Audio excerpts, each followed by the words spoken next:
Boa tarde, muito boa tarde, estudantes de primeiro ano do ensino médio, todos os professores queridos que estão sempre aqui com a gente também, sejam muitíssimo bem-vindos. Hoje a gente tem aula de filosofia, #filosofia no CMSP. A gente está muito bem acompanhado hoje com o professor Marconi. E ele vai conversar com a gente um pouquinho sobre filosofia e outras formas de conhecimento, tais como mito, cultura, religião, arte e ciência, dentro da habilidade que é a de discutir a relação entre cultura e natureza. Tenha uma excelente aula. É com você, professor Marconi. Obrigado, Maria Fernanda. Sejam todos bem-vindos, vocês alunos do Centro de Mídias, da Rede, da Secretaria de Educação do Estado de São Paulo. Como ela colocou, meu nome é Marconi e sou um dos professores aqui do Centro de Mídias. E a gente vai dar continuidade a esse título, esse tema que nós temos trabalhado, que são as outras formas de conhecimento. Como vocês sabem, continuamente eu sempre trago algumas sugestões de atividade para a gente trabalhar. E eu quero lembrar você, professor, e você, aluno, que o nosso trabalho aqui dentro do Centro de Mídias é ser um apoio, é auxiliar aquele que faz o grande e maravilhoso trabalho de transmitir conhecimento lá na ponta, na sala de aula. Então, as sugestões de atividade que a gente sempre traz, é sempre importante frisar que são sugestões. Você, professor, tem toda a autonomia de trabalhar com elas ou com outras, e você, aluno, tem também toda a autonomia de utilizar dessa sugestão, seja como uma nota, uma avaliação em acordo com o seu professor, ou como um exercício para aprofundar o conhecimento, como a Maria Fernanda sempre diz, para a gente prejudicar a tolice. Falado disso, quero então compartilhar com vocês a nossa primeira sugestão de aprendizagem, de aprofundamento de atividade, que é uma pesquisa conceitual dos termos natureza, determinismo, instinto, niilismo e semiótica. Voltando, pesquisa conceitual dos termos natureza, determinismo, instinto, niilismo e semiótica. Gente, por que eu sempre trago essas sugestões de pesquisa e muitas vezes são pesquisas conceituais? A gente sabe que a filosofia, ela tem quase um vocabulário próprio. Nós temos até na história da filosofia alguns filósofos que diziam, olha, a nossa língua não dá conta da filosofia. Então eles criavam termos, criavam palavras para tentar transmitir aquilo que eles queriam dizer. Outros pegavam emprestadas palavras do nosso cotidiano e davam a elas um novo sentido. Então, por isso é importante a gente ter aquela espécie de dicionário filosófico, para a gente conseguir compreender melhor aquilo que nós estamos compartilhando nas nossas aulas. Falado disso, nós vamos começar agora com um momento de interação no nosso chat. Vou lançar uma pergunta para vocês, que vai aparecer aí na tela, e aí vocês terão 90 segundos para responder esta pergunta. Quem governa a sua vida? Os seus impulsos ou as suas ideias? Seu corpo ou seu pensamento? Repetindo, quem governa a sua vida? Seus impulsos ou suas ideias? Seu corpo ou seu pensamento? 90 segundos e a gente retorna com a Maria Fernanda.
Pessoal, vamos lá então. É super interessante a pergunta que o professor fez, porque, num certo sentido, passa para a gente a ideia assim, de uma oposição entre impulso e ideia, né? Impulso e razão, ao mesmo tempo em que haveria uma oposição nos mesmos moldes entre corpo e pensamento. E aí vocês foram, então, nessa linha da pergunta que o professor colocou, trouxeram várias respostas interessantes. Eu arrisco dizer, Marconi, que a maioria das respostas apontou, olha, quem me guia maiormente são as minhas ideias, é o meu pensamento. Agora, o professor Marcelo disse o seguinte, normalmente são as ideias e o pensamento, mas eu não nego que às vezes eu vou pelo impulso. Quem nunca, né, gente, se deixou conduzir aí pelos nossos impulsos. E a Maria Fernanda muito bem colocou, gente, que existe todo um debate, né? Até que ponto as nossas ideias, inclusive, não são formadas a partir de impulsos também. Então, essa oposição, ela ultrapassa o campo da filosofia. A gente vai cair na neurologia, em vários outros aspectos. Por isso que é tão importante a gente ter essa visão sempre transversal, interdisciplinar do conhecimento, né? Uma ciência não é capaz de explicar o todo, né? Como diz aquela frase, um ponto de vista é só a vista de um ponto. A gente sempre precisa ampliar a nossa perspectiva. Falado disso, eu tenho mais uma segunda pergunta para vocês, para a partir disso a gente começar de fato a nossa reflexão com o conteúdo de hoje. E essa segunda pergunta é, o que você percebe como natural do ser humano? O que você percebe como algo que faz parte da essência, faz parte da natureza, é a substância essencial, inicial do ser humano? Mais 90 segundos.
Vamos lá, então, gente. Olha, primeiro quero parabenizá-los pela participação excelente no chat. Estava comentando aqui com o professor Marconi que tem tantas participações legais que eu gostaria de comentar todas, né?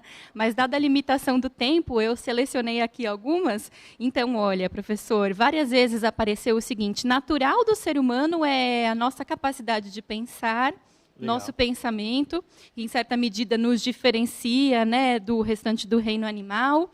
Muitos trouxeram também a capacidade de reprodução, e o Felipe ele fez um combo assim de características que ele considera naturais do ser humano. Então ele pôs um quarteto, ele pôs assim: ignorância, não sabermos as coisas naturalmente, legal. Agressividade, por vezes somos agressivos, a reprodução apareceu novamente, e ele coloca também que o individualismo seria uma característica natural da humanidade. Bacana, hein, gente? A Maria Fernanda comentava aqui, gente, que vocês colocaram proposições, ideias muito bacanas. E eu acho extremamente importante frisar que vocês podem e devem continuar essa discussão, seja no chat interno de vocês ali da sala de aula dentro do aplicativo do Centro de Mídias, com o seu professor, porque aqui no Centro de Mídias nós trazemos algumas habilidades primárias essenciais para se trabalhar no bimestre, mas com certeza há um espaço maior nas redes, em casa, na escola, para aprofundar essa discussão, principalmente fazendo com que isso faça sentido na nossa vida.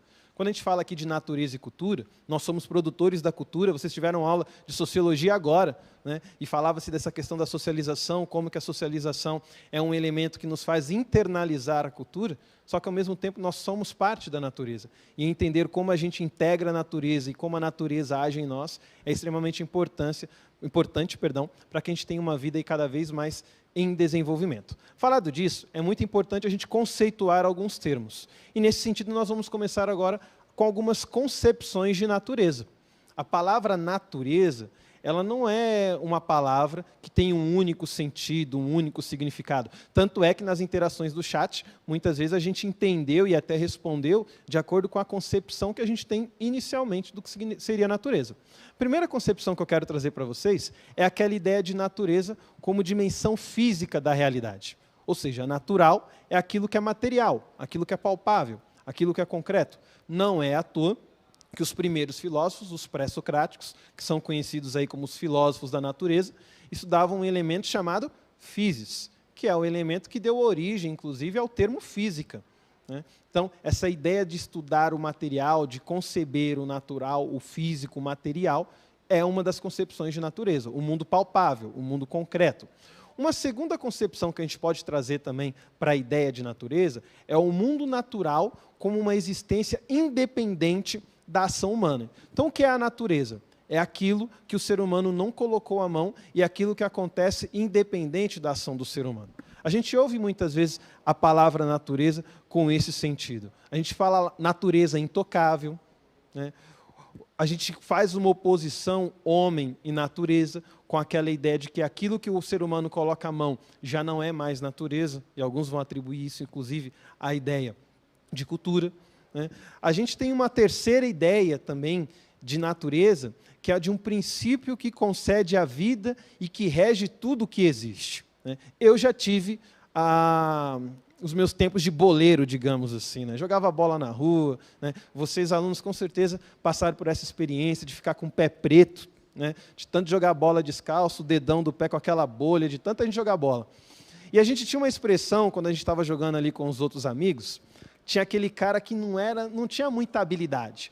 E aí, quando a bola caía no pé dele, a gente falava assim: Maria Fernanda, nem precisa fazer nada, a natureza cuida, né? Sozinho ele vai perder a bola, né? É uma ideia de natureza como um princípio que nos rege, seja positivamente, seja negativamente falando. Mas é um princípio que rege. Quando a gente fala, olha, se deixe guiar pela natureza, a natureza cuida, a natureza está no controle, é uma outra concepção, é uma outra ideia de natureza. Além disso, tem outras duas. Veja que eu estou trazendo 5, né? Inclusive são muitas, mas é só para a gente perceber como que a palavra natureza tem diversas noções, diversos sentidos, diversos significados. A quarta ideia de natureza é a ideia de condição animal, né? Aquilo que é do instinto, aquilo que não é civilizado na humanidade. Alguns de vocês colocaram isso no chat, dizendo, olha, às vezes eu me deixo guiar pelo impulso, pelo instinto. Alguns colocaram essa questão da agressividade, e muitas vezes a gente entende o lado natural do ser humano sob essa perspectiva. Quando que eu me deixo guiar pela natureza? Quando eu não controlo os meus impulsos, quando eu cedo às minhas vontades. Lembrando que aqui, gente, a nossa habilidade é discutir a relação entre natureza e cultura. Não é determinar a natureza é isso, a cultura é aquilo, a relação é essa e acabou. Nós estamos discutindo. Vocês têm perspectivas, eu tenho, a Maria Fernanda tem, e o importante é a gente ampliar aqui o nosso leque de como se relacionar natureza e cultura. Última concepção de natureza é aquilo que a gente entende como caráter necessário, essencial. Então, a gente entende, nesse sentido, a natureza como a essência de um ser. Aquilo que ainda não foi corrompido, aquilo que ainda não foi modificado, aquilo que ainda não foi transformado. Está no seu estado natural. Não se transformou, né? E eu trouxe como título dessa aula um trocadilho de palavras, justamente para a gente perceber que não é bem assim, né? O título da nossa aula é justamente humanidade, né? A natureza da cultura e a cultura da natureza. Porque o ser humano é isso, né? O ser humano é o lado cultural da natureza. E o ser humano, né, tem em si a natureza, é o elemento que dá natureza, que dá essência à cultura, uma vez que só o ser humano produz cultura, né? Então, é importante a gente desmistificar um pouco essa oposição, né? Se deixar conduzir, se deixar guiar. Há muito tempo atrás, Eu comprei um terreno para construir com a minha esposa no futuro, e no meio do nosso terreninho passava um fio de água. E a gente estava conversando com o engenheiro, porque a gente não sabia se aquele fio de água, quando chovia, o fluxo de água aumentava, se aquilo era uma mina, enfim, o que era aquela água que corria no meio do terreno. E eu achei muito interessante a fala do engenheiro, que ele falou, olha, a gente precisa verificar o que é, porque com a natureza a gente não briga, a gente caminha com ela. Se você tentar ir contra a natureza, ela te derruba. É uma visão muito interessante, né? A gente está com a natureza está conosco, está com a cultura que a gente produz. Falado disso, nós vamos para um segundo momento agora de interação, com algumas perguntas para nos ajudar a refletir como que essa natureza opera nas nossas vidas. São 3 perguntinhas. Vocês não precisam se preocupar em responder a todas. Só lembrem-se de colocar o número da questão que você está respondendo. Se é A1, se é A2, se é A3. A primeira pergunta, lembrando que aqui, gente, é para refletir. Você não precisa acertar, não tem certo e errado. É justamente a gente começar a se questionar. A filosofia é a ciência das perguntas também. Como que isso acontece no nosso cotidiano.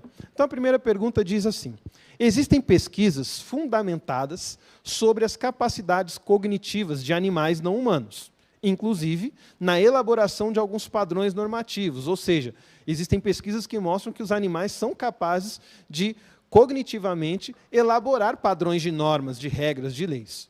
Considerando a natureza como um princípio regente, ou seja, como aquilo que conduz tudo, inclusive a nossa existência, ou também concebendo a natureza como uma manifestação da nossa condição animal, o que seria, então, viver conforme a natureza? Essa é a pergunta, eu contextualizei, mas a pergunta é: o que é viver conforme a natureza? A segunda pergunta é: em que situações do nosso dia a dia somos lembrados da nossa condição animal próxima à dos outros animais? Em que momentos a gente age, a gente pensa ou a gente reage de tal maneira que nem parece que nós somos, entre aspas, humanos, mas sim animais não racionais? Terceira, como caráter essencial, necessário de um ser, existe uma natureza humana? Agora há pouco eu perguntei para vocês qual que era a nossa natureza. Agora a gente já está até problematizando um pouco isso. Existe, de fato, uma natureza humana? 90 segundinhos, galera.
Vamos lá, gente. Um montão de respostas legais. De novo, eu tive que fazer esse trabalho ingrato de trazer só algumas, né? Mas saibam que eu li todas as que apareceram aqui para mim com bastante atenção, bastante cuidado. Marconi, vamos lá. O que mais apareceu foram respostas à primeira pergunta, né? Uhum. O que seria viver conforme a natureza? A Larissa disse assim, seria uma espécie de adaptação para a vida de acordo com as mudanças que a natureza traz para a gente. Bacana. E também responderam assim que seria semelhante a uma vida como a do Mowgli, sabe aquele livro do Rudyard Kipling, né? o Kaique também traz que seria viver respeitando as necessidades que o nosso corpo impõe para a gente, né? Muito sábio. Não é? A pergunta 2, né? Em que situações a gente é lembrado da nossa condição animal? A maioria, inclusive a Júlia, disse que se lembra principalmente na hora da raiva. Né? E a pergunta 3, será que tem um caráter essencial, assim, uma espécie de natureza humana definitiva? Muitos disseram que sim, existe. Porém, ainda não deu tempo deles escreverem, pensarem numa fundamentação, né? Sim. Então, tá por aí as respostas aqui. Muito bacana, gente. Parabéns, então, pela colocação, pela interação de vocês. Júlia, estou com você. Eu me recordo da minha dimensão animal no momento da raiva, no momento da ira. Falado disso, gente, como vocês sabem, já tem algumas aulas que eu sempre trago no meio da nossa discussão, quando a gente vai virar aí para um outro tema, para um outro conceito, uma retomada das habilidades, do conteúdo, do tema da aula, porque a gente sabe que tem aqueles alunos que não conseguem entrar no momento que a aula se inicia. Então, retomando os nossos conteúdos, nós estamos numa aula de filosofia com o tema humanidade, a natureza da cultura e a cultura da natureza. O conteúdo é a filosofia e outras formas de conhecimento, como o mito, a cultura, a religião, a arte e a ciência. E a habilidade que nós estamos discutindo aqui é a relação entre cultura e natureza, discutir a relação entre cultura e natureza. Para você que chegou atrasado, no início da aula eu deixei uma sugestão de atividade de aprofundamento, que é uma pesquisa conceitual dos termos natureza, determinismo, instinto, niilismo e semiótica. Eu me recordei, inclusive, agora, gente, teve um aluno que eu estava olhando os comentários de uma aula, ele colocou assim, para de colocar sugestão de atividade, a gente já tem um monte de atividade para fazer. Lembrem-se, gente, é uma sugestão, seja para aprofundar o nosso conhecimento, seja para validar aquilo que foi aprendido junto ao seu professor. Não se desespere, você não tem que sentir essa carga de realizar tudo o que é proposto. A gente tem que trabalhar aí com essa moderação, respeitando as necessidades e os limites, né, do nosso corpo, como alguém bem colocou aqui, do viver conforme a natureza. Falado disso, gente, nós falamos de natureza e agora nós vamos falar de cultura. Já que a ideia é discutir a relação entre cultura e natureza, o que é a cultura? Lembrando que também não é um conceito fechado, é um conceito em constante transformação, como a própria cultura está em constante transformação. A primeira ideia de cultura, a primeira noção de cultura, é um termo que a gente pega emprestado de um filósofo chamado Hegel. E o Hegel vai dizer o seguinte, o que a cultura é? A objetificação da consciência, objetivação da consciência. O que isso significa? A nossa consciência, ela não é algo material, ela não é algo palpável. A partir do momento que eu transformo a minha consciência num objeto, ou seja, eu me afasto dela, olho para ela como um outro ser, nesse momento eu tenho uma manifestação da cultura. Então a cultura é a projeção, digamos assim, e aqui a gente vai algumas vezes simplificando os termos para se fazer entender, é uma projeção da consciência humana no mundo material. Talvez eu esteja até distorcendo um pouco aqui, mas para vocês entenderem o que eu quero dizer, quando você pega uma obra de arte, por exemplo, que é uma manifestação cultural, você pega aquela obra de arte, muitas vezes pelo traço, pela cor, você identifica a consciência, você identifica aquela pessoa que produziu aquela obra. Então, é um exemplo dessa objetivação da consciência, a manifestação cultural, de acordo com o pensamento do Hegel. Uma outra versão, uma outra visão do que é cultura, é uma versão que a gente pega emprestado do filósofo Karl Marx. E o Marx vai dizer que o que é a cultura? É o trabalho humano, é a modificação da natureza.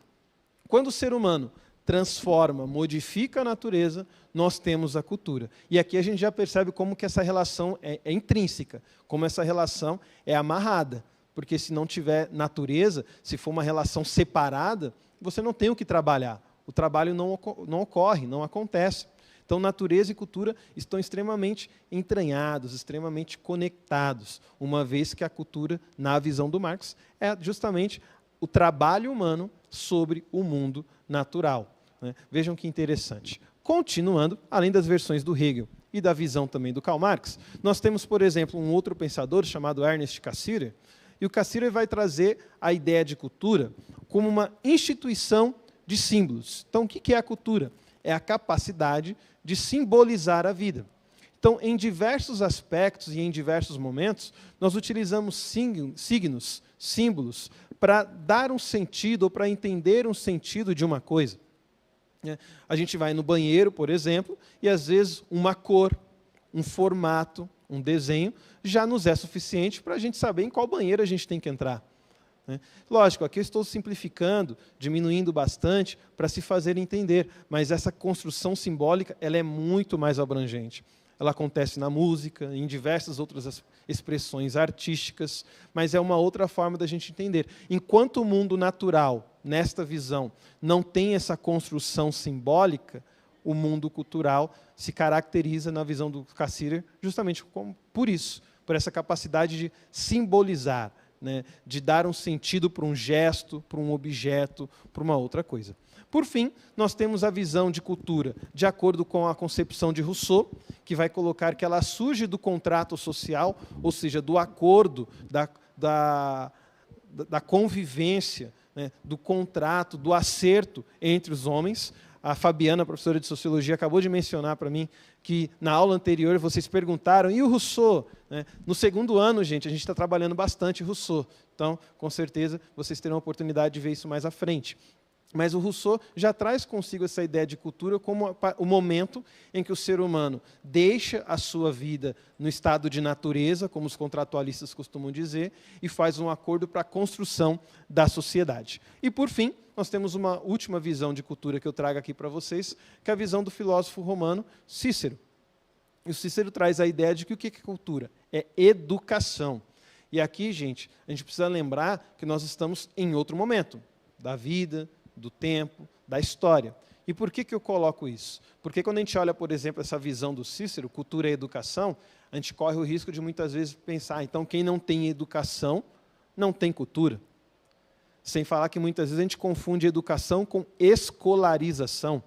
E são dois termos que caminham juntos. Nós temos a escolarização, que é o processo dentro das instituições escolares onde a gente adquire diversos tipos de conhecimento, mas nós temos também a educação no sentido de convivência, de viver com o outro, de saber interpretar o mundo, entender o mundo e agir no mundo. Então, essas são algumas concepções que eu trouxe para vocês, só para a gente entender que quando a gente fala de cultura e natureza não é um negócio tão simples assim, porque tem muito sentido por trás disso. E a partir desses diversos sentidos, a gente pode começar a pensar como se dá essa relação entre natureza e cultura. E aqui a gente tem também várias visões de como cultura e natureza podem se relacionar. E nesse momento, gente, eu nem consegui combinar direitinho com a Maria Fernanda, mas a gente vai fazer um bate-bola aqui. Se prepara, Fê? Vamos embora. Já que a nossa habilidade é justamente discutir, e eu tive o cuidado, gente, de não categorizar, de não afirmar. A relação é essa e pronto, acabou. A gente vai trazer algumas visões do que seria algumas possibilidades dessa relação entre cultura e natureza, e a Maria Fernanda vai ser a nossa comentarista aqui dessa nossa pelada filosófica. Beleza, gente? Primeira visão do que poderia ser essa relação entre cultura e natureza. Aqui na tela para vocês. A cultura é um cultivar do espírito. Nesse sentido, a cultura seria superior à natureza, na medida em que representa a liberdade, a superação do determinismo biológico. Está como pergunta, mas eu estou lendo para vocês aqui em forma de afirmação. Fê, é contigo. Gente, vamos pensar. Será que o Marconi está colocando aí para a gente? Cultura seria um cultivar do espírito. E então a cultura é superior à natureza na medida em que representa a liberdade e superação do determinismo biológico. Caramba, que questão, hein, Marconi? Olha, a questão que o Marconi trouxe, a gente está fazendo aqui um bate-bola aqui na hora. Mas saibam vocês que essa questão ronda as querelas filosóficas e sociológicas, assim, até hoje. De maneira geral, a maioria dos autores, até onde eu ouso ir, colocam, sim, a cultura como uma instância do espírito superior à da mera natureza e da reprodução dos instintos biológicos.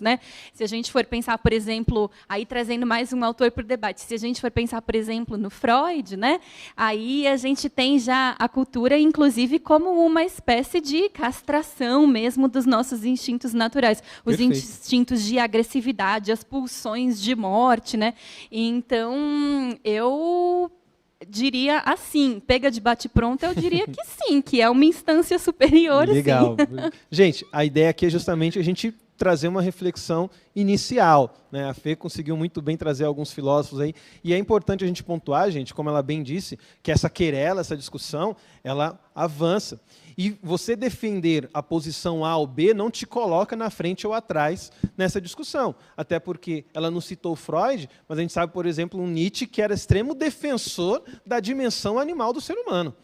E, nesse sentido, a cultura, muitas vezes, nos tira as nossas maiores potencialidades. Então, saibam que se posicionar com essa visão de que a cultura é superior ou a natureza é superior, não te coloca como uma pessoa além no tempo, uma vez que essa discussão em ambos os aspectos continua presente aí na filosofia contemporânea. Segundo bate-bola com a Fernanda.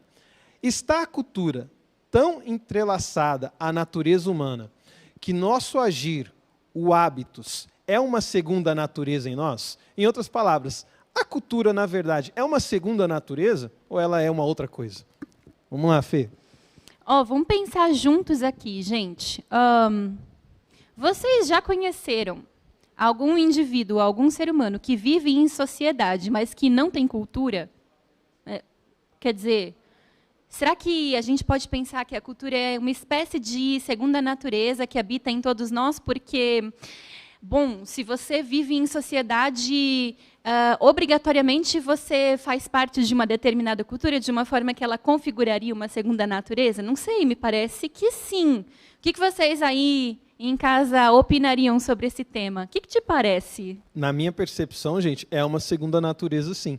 Se a gente entender que a natureza é justamente aquilo, vou até usar a palavra num outro sentido mais simplório, a natureza é aquilo que a gente faz naturalmente, né, de uma forma rotineira, comum, normal, a gente pode entender a cultura como a segunda natureza. Inclusive, o pensador que eu trouxe para basear essa frase é o Pierre Bourdieu.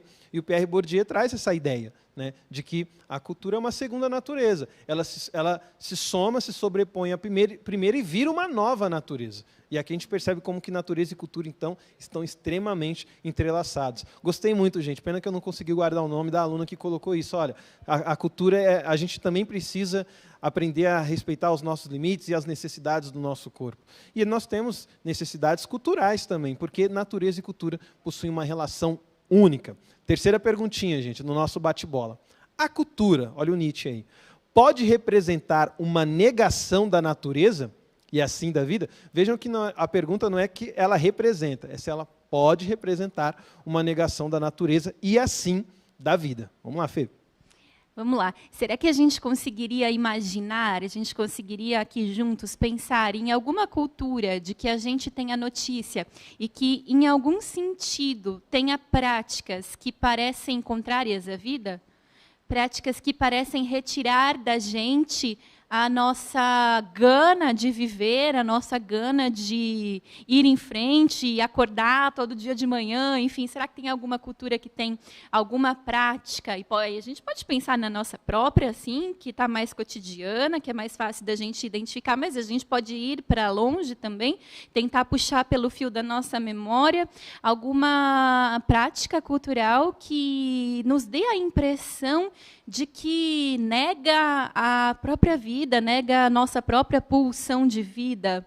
Vocês conseguem pensar em alguma por aí? Você consegue pensar em alguma, Marconi? O que te vem na cabeça? Gente, olha, eu não consigo pensar em uma cultura específica, mas vou trazer uma discussão aqui para a gente entender. Nós fazemos educação, né? E existe uma pesquisa, por exemplo, que ela levantava a questão de como existem muitos sistemas educacionais que, na medida em que você vai avançando na escolarização, você vai perdendo a criatividade. Que é um elemento que faz parte da nossa natureza, digamos assim. O ser humano é extremamente negativo, criativo, né? Eu tenho uma filha de 2 anos e meio, e a minha filha, de vez em quando, faz umas conexões com os brinquedos, com as coisas que a gente tem em casa, que é criatividade pura. Mas, na medida em que a gente vai, muitas vezes, avançando na escolarização, ela não pode mais usar essa criatividade toda. Ela tem que ser formatada, ela tem que se adequar. Vocês estão na primeira série, na segunda série a gente vai conversar sobre as instituições sociais, na visão do Michel Foucault, e o Michel Foucault traz essa questão da formatação do indivíduo, né? Então, nesse sentido, daria para dizer que talvez todas as culturas tenham um pouco dessa ação de negar alguns instintos, alguns impulsos, alguns elementos que fazem parte da nossa vida. Fê, obrigado pelo nosso bate-bola. Desculpa te pegar assim. Eu que agradeço, estamos juntos. Te pegar assim, desprevenida. Falado disso, gente, vamos para uma atividade, um verdadeiro e falso, coisa rápida, 60 segundos, para a gente ver o que a gente conseguiu absorver da nossa aula. Vejam bem, são 5 afirmações. Primeira delas, há pessoas que não possuem cultura. Segunda, nas visões sobre a relação entre natureza e cultura, há quem defenda que uma seja superior à outra. Terceira afirmação, nas visões sobre a relação entre natureza e cultura, há quem defenda que não haja uma condição de superioridade, mas sim de complementariedade entre elas. Quarta afirmação, é evidente o que é natural e o que é cultural, não sendo necessário refletir profundamente para identificar estes aspectos na condição humana. Última afirmação, a cultura, de forma resumida, pode ser compreendida como um modo de viver e produzir a vida material e simbólica entre os seres humanos. Gente, 60 segundos.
Gente, muito obrigado pela interação de vocês. Daqui a pouco a gente vai ver as respostas que vocês colocaram aqui para a Maria Fernanda.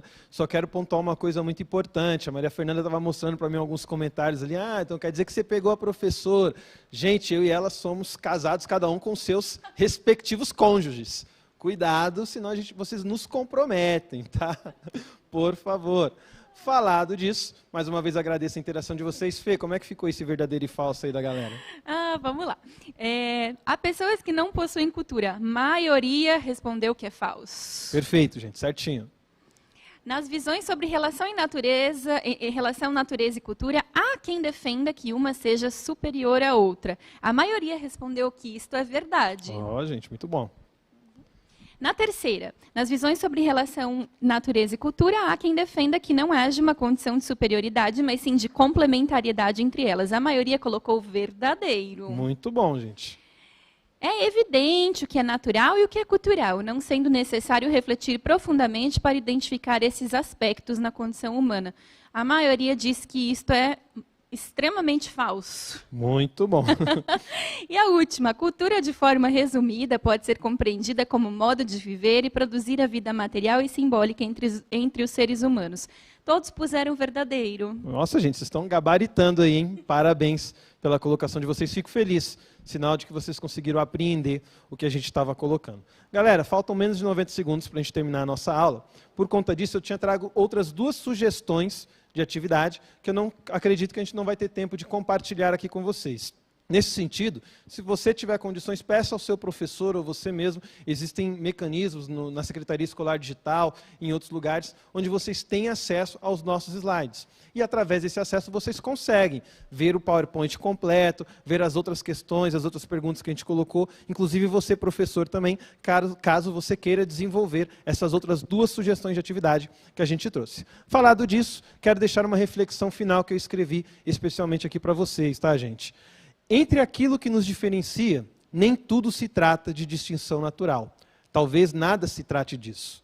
Muito do que temos por estranho, por errado no outro, e o outro, por errado e estranho em nós, surge dos hábitos sociais, dos caminhos que a vida encontra nos diferentes espaços do tempo e nos diferentes tempos do espaço.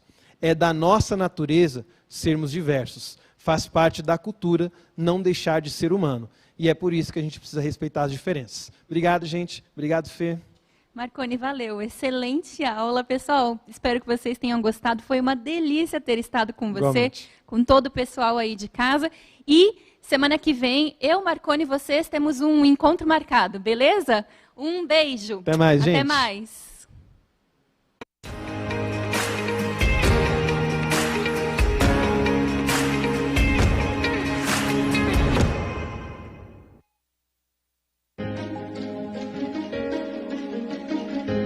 A escola pode estar distante, mas as aulas não.